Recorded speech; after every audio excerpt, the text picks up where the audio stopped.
Before you begin, it's important to thoroughly review the user guide that came with your Cybex Eternis S car seat.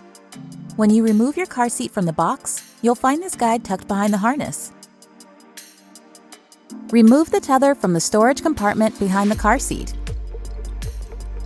When you're done reviewing the user guide, be sure to store it behind the car seat. Place the car seat forward-facing on your vehicle seat.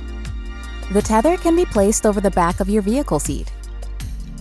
We'll attach it at the end of the installation.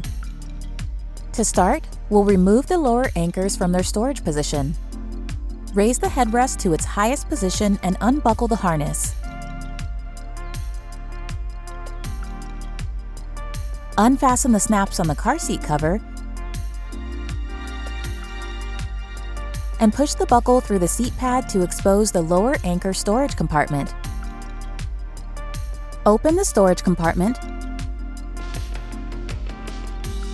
pull out the lower anchor strap, and close the compartment door.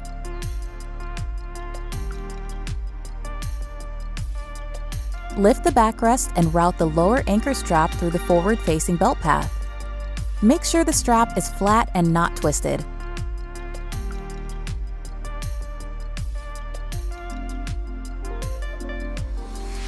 Reattach the seat pad.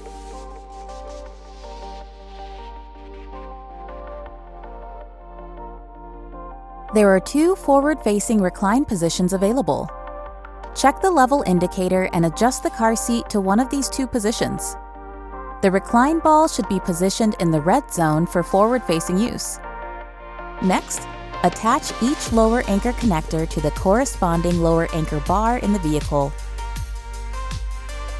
Place one hand in the center of the car seat and push down firmly into your vehicle seat. With your other hand, pull the lower anchor adjustment strap through the forward-facing belt path to tighten. You can use the adjuster strap on either side of the car seat.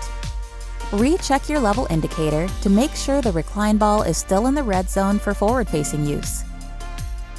Using one hand, grab the car seat near the forward-facing belt path. Try to move the car seat. It shouldn't move more than 1 inch from side to side or front to back.